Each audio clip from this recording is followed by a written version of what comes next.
Salam sejahtera Malaysia, terima kasih kerana menonton video-video dalam channel ini. Sebelum kita mula, jangan lupa untuk tekan tombol subscribe, share, like dan komen. Let's go! Salam sejahtera dan salam perpaduan kepada seluruh rakyat Malaysia. Berita panas malam ini bertajuk Rakaman audio 1MDB macam suara Najib, kata Irwan. Berita penuh. Mahkamah Tinggi Kuala Lumpur hari ini diberitahu bahawa salah satu suara dalam 4 rakaman audio yang dikaitkan dengan urusan 1MDB kedengaran seperti Najib Razak. Bekas Ketua Setiausaha Perbendaharaan Muhammad Irwan Sarigar Abdullah berkata demikian ketika memberi keterangan dalam perbicaraan terhadap Najib berhubung penyelewengan RM2.28 bilion dana 1MDB. Saksi pendakwaan ke-42 itu memberi keterangan berhubung salah satu suara dalam keempat rakaman audio berkenaan yang dimainkan ketika pemeriksaan utama oleh Timbalan Pendakwa Raya Ahmad Akram Gharib. Suaranya macam Najib, jawab Irwan apabila ditanya oleh Akram. Dua daripada rakaman audio itu didakwa merupakan perbualan antara Najib dan seorang pemimpin Timur Tengah. Irwan juga mengenal pasti salah seorang daripada pemilik suara itu ialah Amhari Effendi Nazaruddin, bekas pegawai khas Najib. Amhari juga merupakan saksi pendakwaan. Terdahulu, Hakim Perbicaraan Colin Lawrence Square membenarkan permohonan pihak pendakwaan untuk menerima 4 rakaman audio itu sebagai bukti.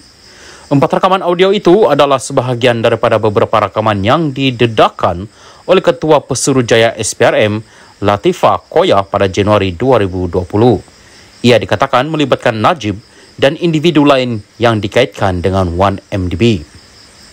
Pihak pendakwaan bergantung kepada 4 rakaman audio itu untuk mencabar dakwaan Najib bahawa dia menerima derma daripada Arab.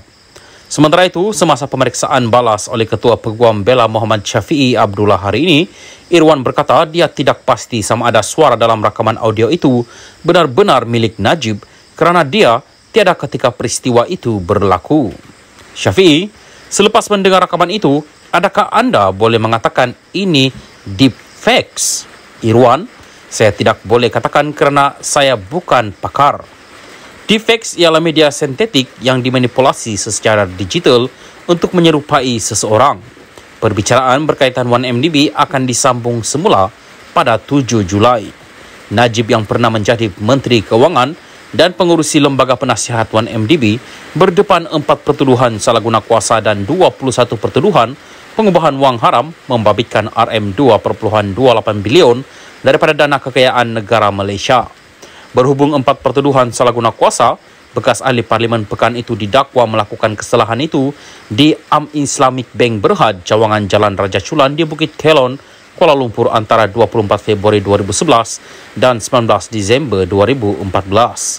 Bagi 21 pertuduhan pengubahan wang haram, Najib didakwa melakukan kesalahan itu di bank yang sama antara 22 Mac 2013 dan 30 Ogos 2013.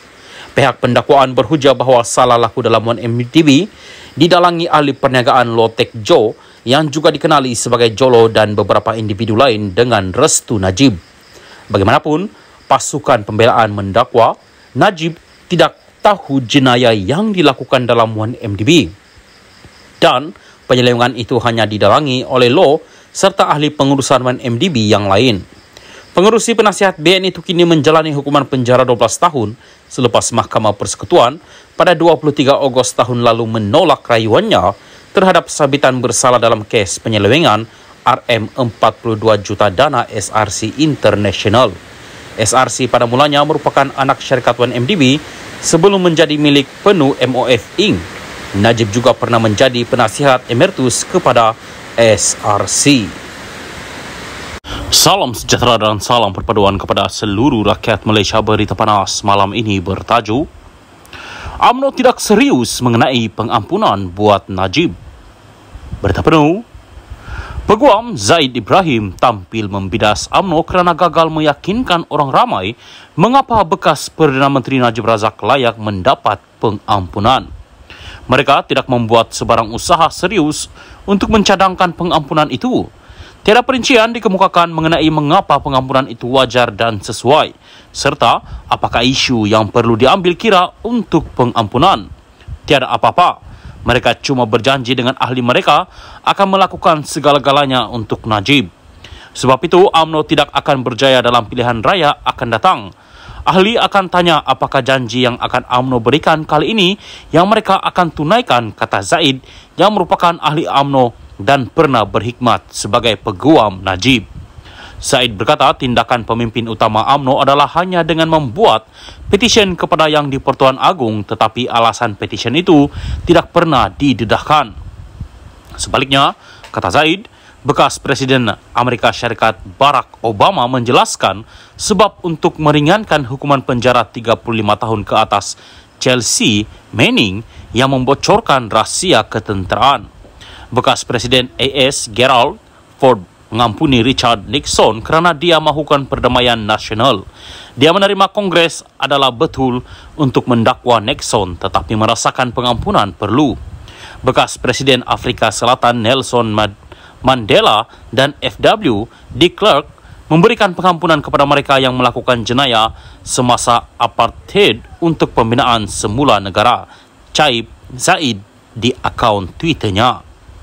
Zaid menyentuh soal proses pengampunan itu ketika pendedahan bahawa Siasatan Suruhanjaya Pencegahan Rasuah Malaysia mendapati tiada kesalahan terhadap Hakim Mahkamah Tinggi Muhammad Nazlan Muhammad Ghazali yang menjatuhkan hukuman penjara 12 tahun dan denda RM210 juta ke atas Najib. Perkara itu didedahkan kepada Dewan Negara semalam oleh Perdana Menteri Anwar Ibrahim sebagai menjawab soalan Senator PH Kesavadas Atuna Nair. Semasa peringkat rayuan, peguam pembelaan Najib telah banyak bergantung kepada cadangan supaya Nazlan tidak mendengar kes itu kerana dia didakwa mempunyai konflik kepentingan. Bagaimanapun, Mahkamah Persekutuan menolak hujahan berkenaan, manakala Nazlan kini adalah hakim di Mahkamah Rayuan.